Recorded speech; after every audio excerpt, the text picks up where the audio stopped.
Comment ajouter les bandes noires sur DaVinci Resolve 17 ou 18? Ça reste la même chose parmi les deux versions pour avoir un effet cinéma à vos plans et à vos séquences. Alors les bandes noires, vous savez, c'est quand dans un film, on veut se focaliser sur une séquence cinématographique, une séquence qui va être très visuelle. On veut focus les yeux du spectateur sur la scène et rien d'autre que sur la scène. C'est-à-dire qu'on va réduire l'espace vertical en haut et en bas de l'image et on va réduire le champ de vision en appliquant des bandes noires.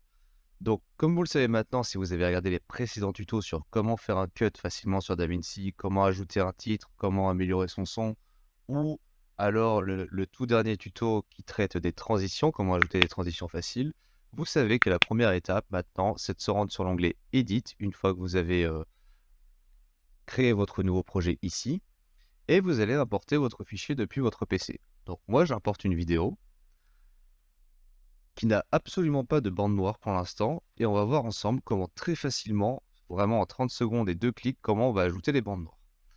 Donc j'ajoute mon plan, je zoome un peu pour qu'il prenne l'espace de ma timeline, comme ceci, et admettons que je trouve une scène plutôt jolie, je vais couper le son pour que ce soit plus agréable. Je trouve une scène plutôt sympa, par exemple, je sais que la scène d'entrée est sympa. Donc la vidéo commence ici, et admettons que sur ce plan, voilà, je navigue avec mes flèches gauche pour aller en arrière et droite pour aller en avant d'une image. Je veux qu'à partir du moment où on rentre dans la maison, on ait ces fameuses bandes noires. Donc dans un premier temps, je vais découper mon plan pour travailler uniquement sur celui-ci. Donc je prends l'outil rasoir, je clique, c'est le quatrième onglet en partant de la gauche, quatrième icône, pardon.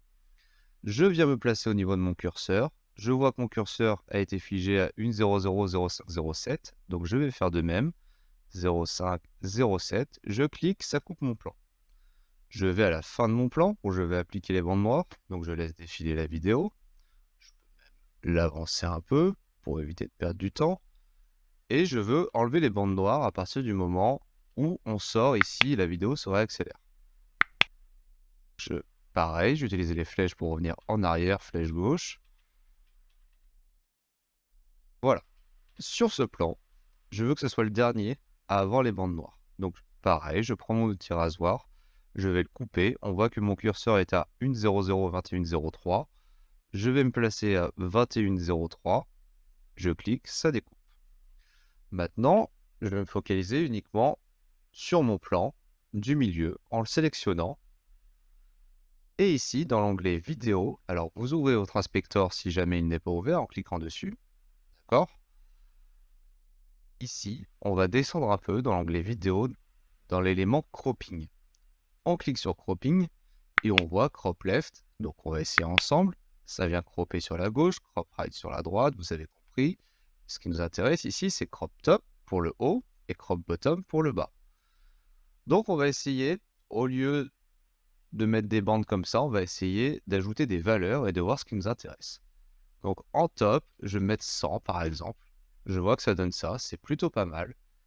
Donc en crop bottom, je vais mettre exactement la même valeur. Mettez toujours la même valeur en top et en bottom. Si vous voulez avoir cet aspect cinéma, il faut absolument que le crop top et le crop bottom soient à la même valeur.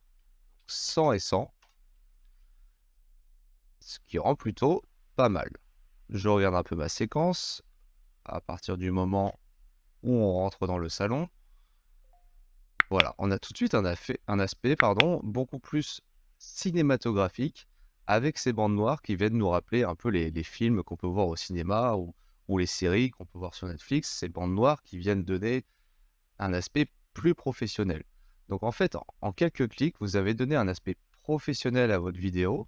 Alors professionnel, c'est beaucoup dire, mais un aspect beaucoup plus qualitatif. Ensuite, on peut régler le softness. Le softness, c'est quoi? Tout simplement, vous pouvez voir que vous pouvez avoir un effet de dégradé et de flou sur vos bandes noires. Ça ne nous intéresse pas vraiment ici, on ne veut pas avoir un aspect d'œil ou de vision un peu obscur. Donc ici, avec cet onglet flèche retour, on va le réinitialiser. On réinitialise. On peut peut-être essayer de regarder pour augmenter les bandes. 120, 120, Ça me paraît pas trop mal aussi. Ça dépend tout simplement de l'angle de votre objectif quand vous avez filmé, de l'angle de votre caméra. Est-ce que vous avez filmé quelque chose en grand angle? Est-ce que c'est une grande pièce? Moi, ici, ça me dérange pas, par exemple, d'avoir des bandes importantes dans le sens où le plan de vue est assez large dans la pièce. Donc voilà, vous avez appliqué des bandes noires très facilement en 2 clics sur DaVinci Resolve. Donc c'était tout pour moi. Donc si ça vous a plu, n'hésitez pas à vous abonner. Un petit like, ça fait toujours plaisir également. Ça m'encourage beaucoup, ça encourage la chaîne aussi à se développer. Et moi, je vous dis à bientôt pour un nouveau tuto sur DaVinci Resolve.